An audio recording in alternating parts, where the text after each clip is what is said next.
The American frontier, also known as the Wild West, has been the source of countless legends, icons, and heroes such as Billy the Kid, Jesse James, and Lawman Wyatt Earp.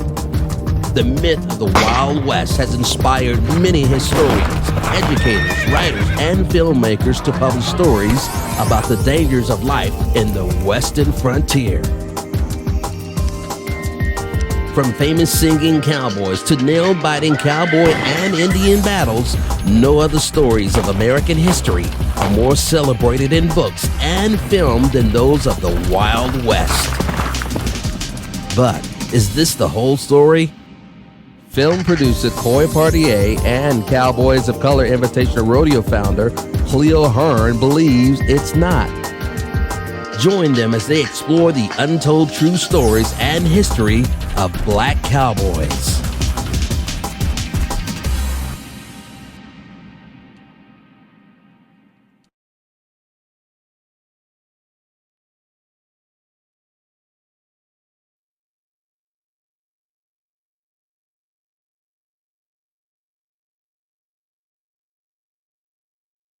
What do you guys know about the history of black cowboys? If there's not any. I don't really know too much about that. The first thing that came to my mind was like, okay, black cowboys, so they must have been the bad guy. You know, they must have worn all black. They must have been, you know, like outlawed or something like that. They always said that it was, you know, white cowboys, but I never knew there was, you know, black cowboys too, just on movies. That was it. 5 years ago, he learned it was black cowboys.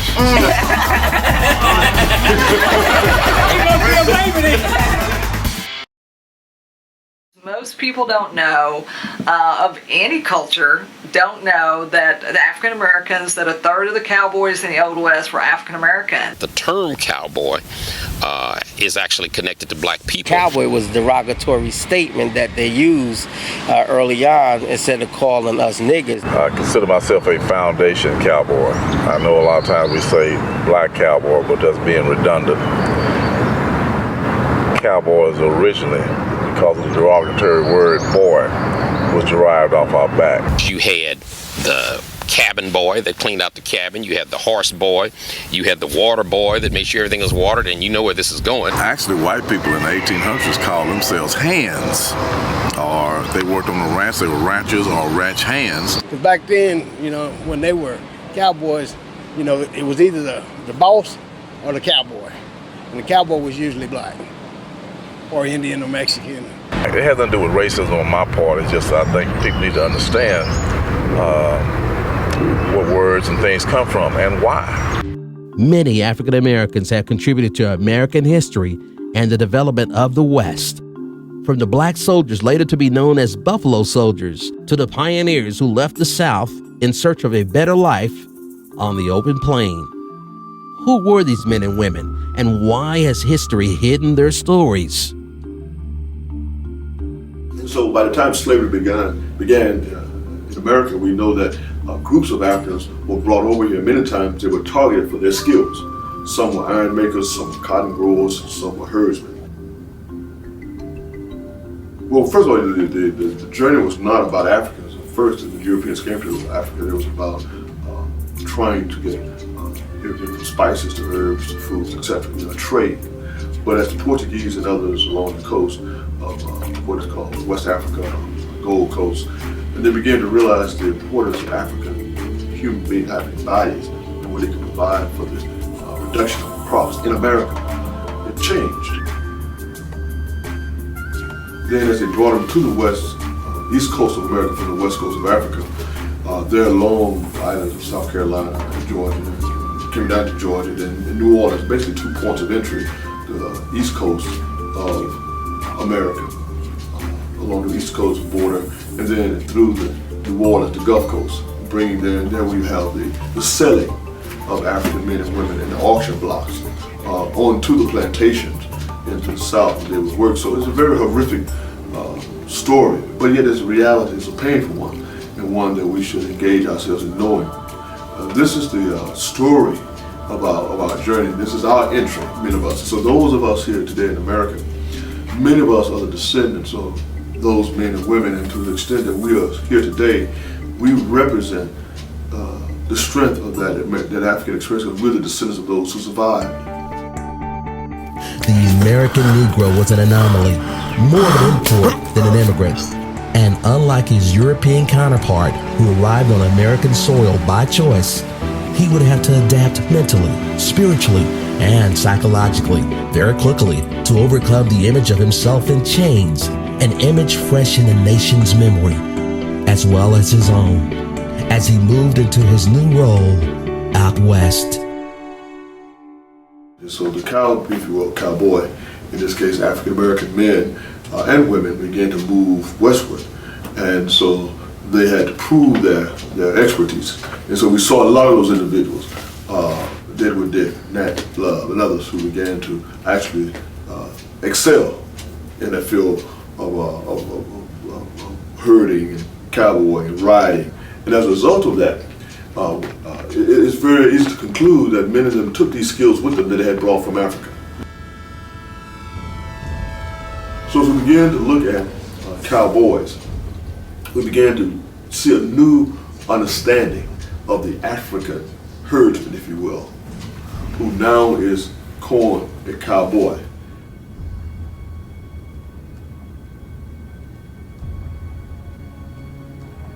Obviously, African Americans came, or Africans came to this country. They were brought over as slaves. But what most people don't realize is that African Americans or African people of African descent have fought in every war that our country has ever fought in. They named us Buffalo Men. We adapted the name Soldiers. We took that as a badge of honor because the buffalo was the biggest and the bravest thing on the planet.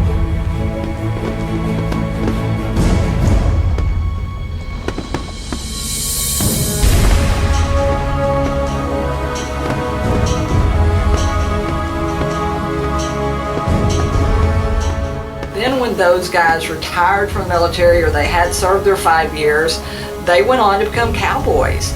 They went on to ride the range. They were the ones that were out on the trail.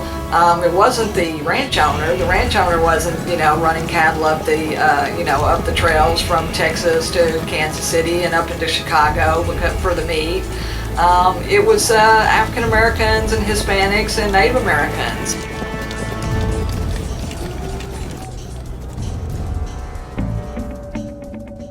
Bass Reeves was born in 1838 to slave parents in Paris, Texas. After a severe physical fight over cards with his master, Reeves fled into Indian Territory where he lived with the Seminole and Creek Indians of the 5 civilized tribes until 1863. Reeves was the first black United States Deputy Marshal west of the Mississippi River. Due to his years living in the Indian Territory, he possessed a superior knowledge of native languages. In this case, the color of his skin was a plus, as it was immediately known that he was not one of the ruthless white outlaws who had plagued law-abiding citizens, stagecoaches, trains, and settlers. Get that engine lover out of here! Although he had arrested some of the most dangerous criminals, he was never shot. It was close a couple of times, with both his hat and belt shot off at separate times. He died January 12, 1910, and was buried in the Union Agency Cemetery at Muskogee.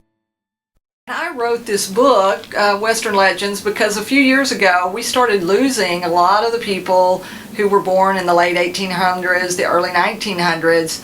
Those were the people that really lived the lifestyle. They lived in the Old West, and because of them, that's where we're at today. Did you say there's no cattle on his place? Herb Jeffries. Herb's in his late 90s now. He was born in the 1900s, but he was the voice and the lead singer for the Duke Ellington Band. And most people will know about the Duke Ellington Band, but they don't know that Herb Jeffries did 7 movies during the late 1930s.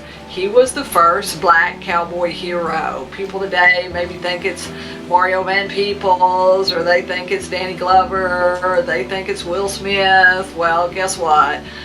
There was a precursor. There was a gentleman named Herb Jeffries, and Herb was the bronze buckaroo. So there's not any black cowboys? To me, no. So the only cowboy images you see are what, Caucasian or Mexican? Yeah. So much of the history was never documented.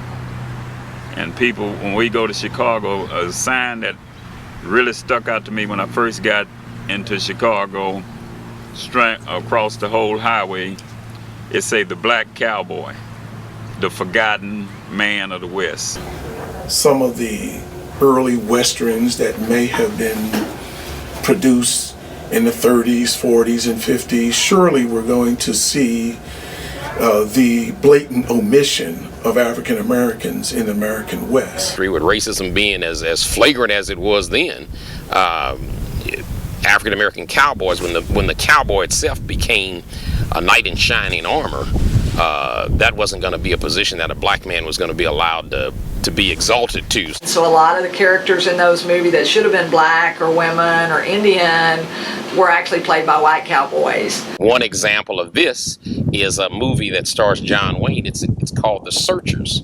And nowhere in the movie do they tell you this, and I'm not saying they're supposed to tell you, but the point is that movie was made on the exploits of an African American cowboy by the name of Britton Johnson. We seen movies with Elizabeth Taylor playing the Yellow Rose of Texas, a white woman with dark hair, but she was a black woman. True Grit story is truly an African American story that no one has ever told. James Beckworth was a mountain man and trailblazer who opened up various aspects of the Sierra Nevada mountains. The list goes on of people of color, African descent, that were a part of the making of the Old West that are there's just nothing about them. Bill Picket was known as the Dusky Demon. He wasn't about 5'6", and they used to say pound for pound, this is the toughest guy that you'd ever see. Some contend that his roping skills and his horsemanship skills were unsurpassed. He was in Madison Square Garden, and a steer got up into the stands and ran up into the crowd, and everybody, of course, screamed and hollered and ran for their lives. They didn't know what to do, and Bill was on his horse Bradley, and he rode up into the stands, jumped off his horse, grabbed that steer by the horns and bit it on the lip and drug it back down into the arena. Well, everybody thought, boy, that's part of the show. It was from that moment on. It was such a impact and a crowd pleaser that he perfected that. Now today we don't bite him on the lip. We throw him with our arms. We call it steer wrestling rather than bulldog. Because he did that and carried that on as an act with the Wild West show, that became an event in the sport of rodeo. In any rodeo you'll go to that's worth its weight in salt, you'll see steer wrestling, and that's all owed to Bill Picket. The cowboy lifestyle is alive and well today as it was 100 years ago. Black cowboys can be found working on ranches and performing in rodeos around the world. My name is Alan Bell. I was born and raised in El Paso, Texas. It's about as far west in Texas as you can go before you leave the state. Horseman. I'm a rancher. I've built this ranch out here, but it's a horse ranch. Fundamentally, it's a horse ranch. So I'm not a rodeo cowboy, and I admire those guys and what they do, and they educate people and show them that there is what this lifestyle is all about, but they're showing what my lifestyle is all about. I'm just living my lifestyle. A rodeo and the rodeo business is alive and well in the African American community. It is a gamble, and it's a costly sport form if you're not supported by someone or some organization. But African Americans were involved in early rodeo, even though they were not oftentimes welcome. White guy say while we eating hot sauce, say he used that N-word. He said that a black man would never win a world championship. They call him a crow. Crow. Yeah, they call y'all, man. I was somewhere, and when I got off the border right by the fence, and this white guy that gone coon. Willie Thomas, one of the most uncelebrated and unheralded rodeo cowboys of all time. Some contend that he actually was the best bull rider they've ever seen. And you can make it shine in the very, very darkness of night. Yes. For all the things you can do, dear God, as a cowboy, we'll ask no special favor. Yes. Not as to break a barrier in a time event, or draw a horse, or cinch to win.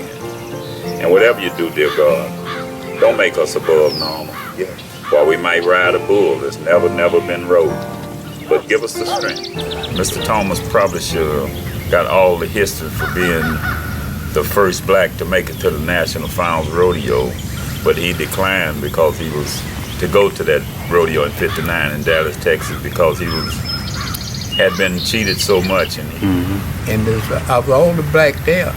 And so I'll come out in the bull ride. When I was the show, I was the only black. Then the law saw me ride. And they stopped me and put me on the train, on the car. Yeah. From all the way to Houston to out of do that. Don't go there because they gonna kill me. 1959. That's when he entered his first professional rodeo. He have his gold card. I don't know what his gold card number is, but gold card number is 2730. I remember it just like it's happening right now, because really should have been recognized. And I guess he was kind of like Jackie Robinson. There's a lot of guys that probably should have been recognized before Jackie Robinson, and we're just here today trying to give him his props. It was common for African Americans, even when rodeos were integrated, to have to ride either before the spectators came in or after the spectators left. Under such circumstances, these individuals did their very best and actually performed exceptionally well. Murtis Dykeman was an early rodeo, African American rodeo pioneer, and arguably is the first African American to be able to participate in the National Finals Rodeo. Cleo Hearn, another pathfinder and pioneer, and one who has kind of taken up the mantle for the early Southwestern Colored Cowboy Association organization with his U2 rodeo productions. The Cowboys of Color rodeo series under the guidance of what they call Mr. Black Rodeo. Tell you about Cleo Hearn. That shouldn't be hard to do. Right now, I'm 72 years old. Been in the rodeo business ever since I was 5. And this is all I wanted to do. I tell people all the time, this is my life. First African American to go to college on a rodeo scholarship. Went to Oklahoma State University, then I moved over to Langston University to do and start a rodeo team over there. Some of the things that I'm very proud of was the first African American to ever win a major calf roping at a major rodeo. That was in Denver, Colorado in 1970. And some things that worked in my life, that one thing that I'm pretty proud of is I was one of the first 8 African Americans to be in the Presidential Honor Guard during the Kennedy administration. So it's a lot of things that has happened to me during the world of rodeo, during my life of being a cowboy, that I'm really proud of. My name is Harold Cash. I'm 63 years old. I was born and raised in Texas City, Texas. You all can tell I'm a black cowboy. What we took out there in rodeo session, and I'm not saying we, myself, because there's so many guys came before me during my rodeo career. In 2001, I was inducted into the Houston Livestock Show Black Go Texas Committee Hall of Fame. 2009, I was recognized in Austin at the state capitol as being a black icon for Black History Month. And just 2 years ago, 2010, I was inducted to the Multicultural Hall of Fame, which used to be the old Cowboy of Color Hall of Fame.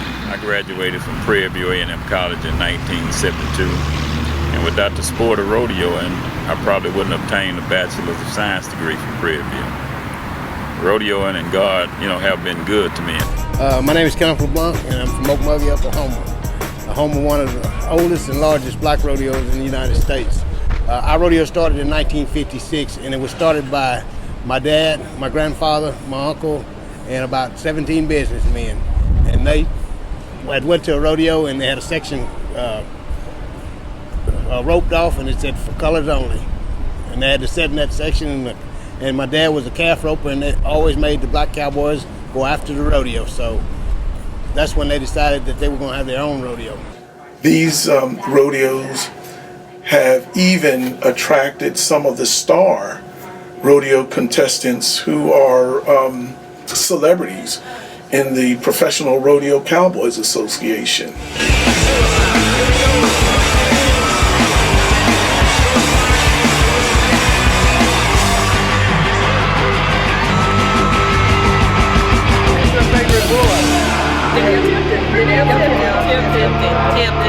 I'm Danielle Tipton from Spencer, Oklahoma. I've been involved in rodeoing all my life. I went to high school rodeos, and from then on I joined the International Pro Rodeo Association at the age of 18. Been to the IFR, which is the International Finals Rodeo. Won a world title in '95. I was the first black world champion in the International Pro Rodeo Association.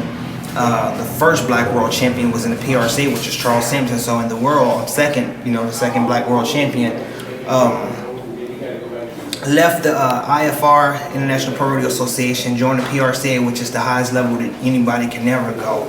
And started making lots of money. I got hurt a lot, had a punctured lung, cut liver, ruptured spleen, broke all my ribs, stitches all over my head. I'm still at it.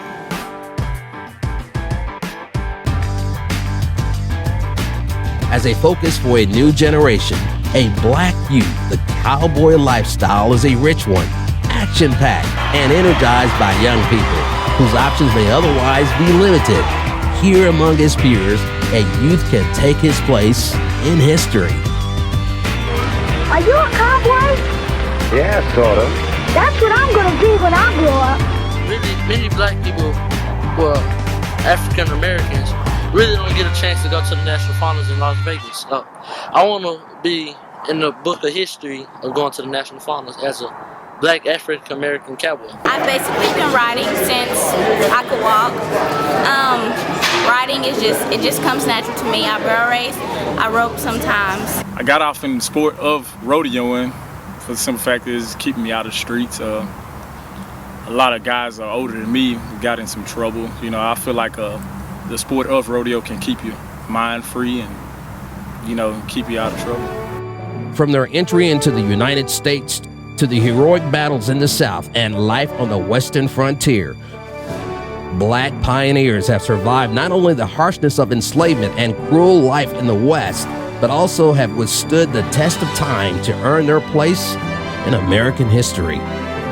No one knows what the future holds, but present-day cowboys like actors Glenn Turman and Reginald Dorsey, who have appeared in several westerns, are diligently working to keep the image of African-American cowboys alive. So do you think there are any black cowboys? I'm sure there are, somewhere. At the further parts of Texas, just not in the city. Not as you know. Yeah.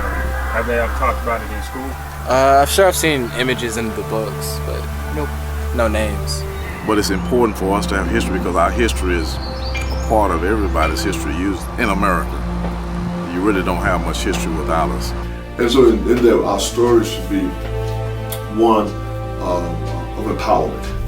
That really gives us a sense of pride to know that they even struggle for us to have these opportunities. I'll leave this earth and never be able to say, I knew about all the black cowboys. That's impossible. That's impossible because there were so many. I don't know if there's a myth about black cowboys. They're the originals. That's history. And that's why I keep it living. That's why I want my kids to know. And That's why I would want the rest of America to know that Cowboy was a slave name. That's the only name that you can call somebody different than us, and they're accepted.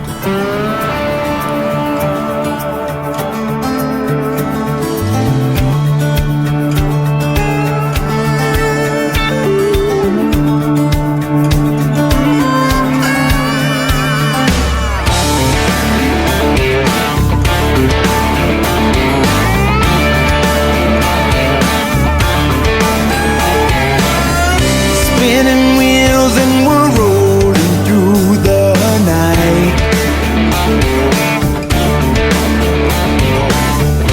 Heading toward our destination in time. Time is all we've got now, till we see the city lights. Can't wait till we arrive and hit the stage and shine. Gonna rip, I wanna feel the sound. Gonna start a raging fire. Play and sing, I'm gonna lay it down. I need to take you higher.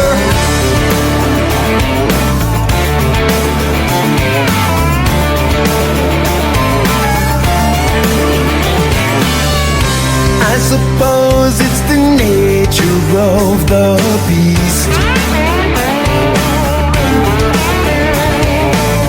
to wanna go where the party is and